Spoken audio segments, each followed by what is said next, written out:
नमस्कार, मैं हूं डॉक्टर रविंदर दावाई और आज हम बात करेंगे फंगल इन्फेक्शन के बारे में कि फंगल इन्फेक्शन इतना क्यों फैला हुआ है। पिछले 10 वर्ष में हमने देखा है कि फंगल इन्फेक्शन इतना ज़्यादा फैल गया है कि जो हम सन 2000 से लेके 2008-9 तक जितने पेशेंट हम देखा करते थे जब मैंने प्रैक्टिस शुरू करी थी, उससे मैं मान सकता हूँ कि करीब 7-8 गुना आप मान सकते हैं कि फंगल इन्फेक्शन का स्प्रेड हुआ है। इसका क्या कारण रहे वो तो अलग बात है, परंतु आज देश के किसी भी हिस्से से पेशेंट आता है, जो आसाम से आता हो, चाहे गोवा से आता हो, चाहे वो जैसलमेर से आ रहा हो, सब जगह पे ये इन्फेक्शन इतना ज़्यादा फैला हुआ है और ठीक नहीं हो पा रहा है। पेशेंट 2-2 बार 3-3 बार दवाइयाँ लेता फिर भी वो ठीक नहीं कर पाता। इसका कारण क्या है और इसे हम फैलने से कैसे रोक सकते हैं, इसके बारे में हम आज चर्चा करेंगे, जिससे कि आप छोटी छोटी चीज़ों को ध्यान करके हम उन चीज़ों से बच सकें।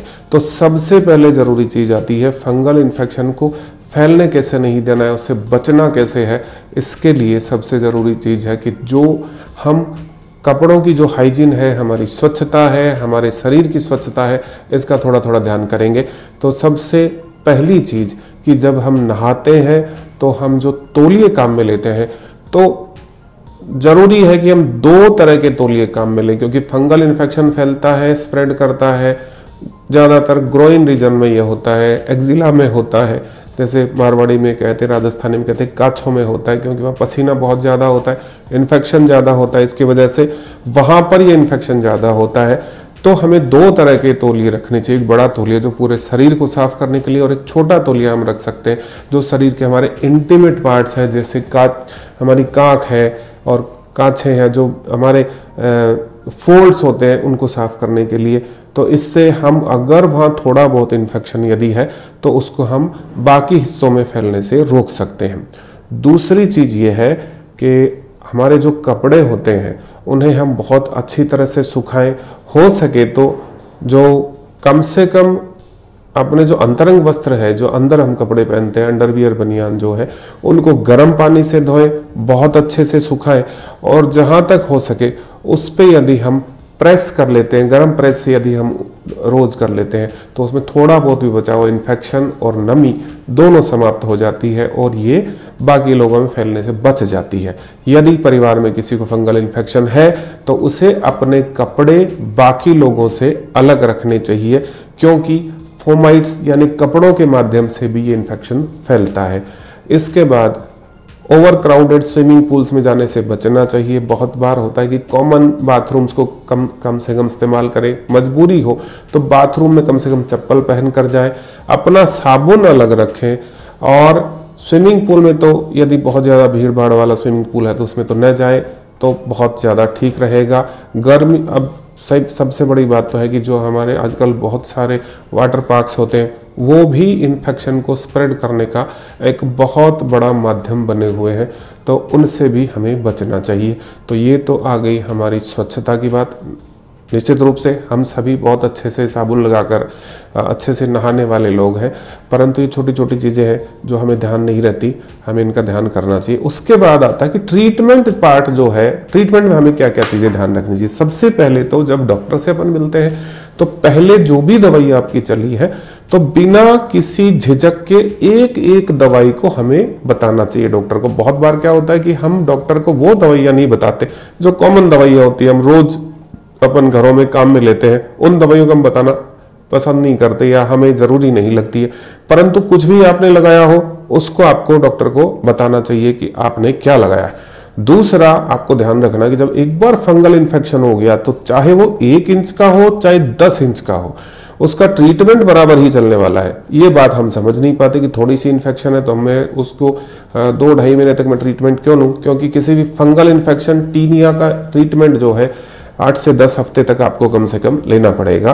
तो ये बात आपको समझने की आवश्यकता है कि ट्रीटमेंट जो है एरिया कितना बड़ा उस पर डिपेंड नहीं करता, बल्कि इस बात पे निर्भर करता है कि आपको फंगल इन्फेक्शन है या नहीं है, चाहे वो छोटा है चाहे बड़ा है, क्योंकि स्किन की हर परत को आपको ट्रीटमेंट से साफ करना होगा, तभी जाकर आपका ट्रीटमेंट साफ होता है। दूसरा, नियमितता। जब आपको डॉक्टर दवाई देता है तो उसमें कई तरह की दवाइयां होती है। कुछ दवाइयां होती है जिनका मुख्य उद्देश्य होता है कि आपके ट्रीटमेंट में खुजली वगैरह कम हो तो उसमें छोटा मोटा स्टेरॉइड हो सकता है, वो कुछ समय के लिए दी जाती है, परंतु क्योंकि उससे हमें आराम मिलता है और उसको हम लगातार लंबे समय तक लगाते रहते हैं तो उसका नुकसान होता है, क्योंकि वो अगर किसी दवाई में इन्फेक्शन में वो डॉक्टर कुछ दिनों के लिए अगर आपको बंद करने को बोलता है तो उस दवा को हमें वहां बंद करना ही होता है। यदि हम बंद नहीं करेंगे तो वो इन्फेक्शन को आपको बढ़ा देगा।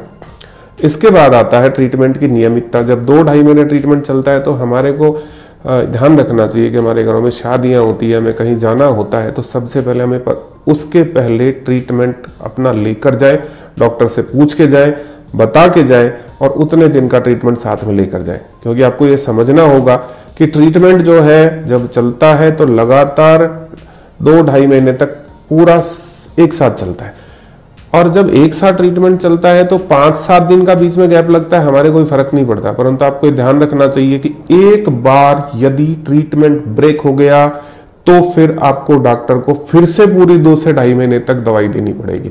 तो ये बड़ी गंभीर समस्या होती है, इसको पूरा करना बहुत मुश्किल हो जाता है और यही चीज हमें समझनी है।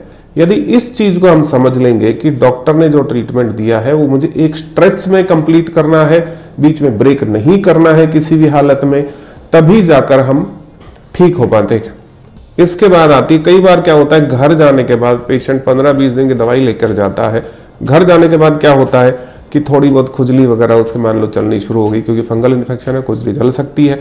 तो इसमें पेशेंट क्या करता है, अपनी मर्जी से उन दवाइयों को इस्तेमाल करना वापस शुरू कर देता है जिनसे उसकी खुजली रुकती थी, और उनमें स्टेरॉइड्स होते हैं और वही सबसे बड़ी गलती होती है, वो इन्फेक्शन को वापस स्प्रेड करना शुरू कर देता है।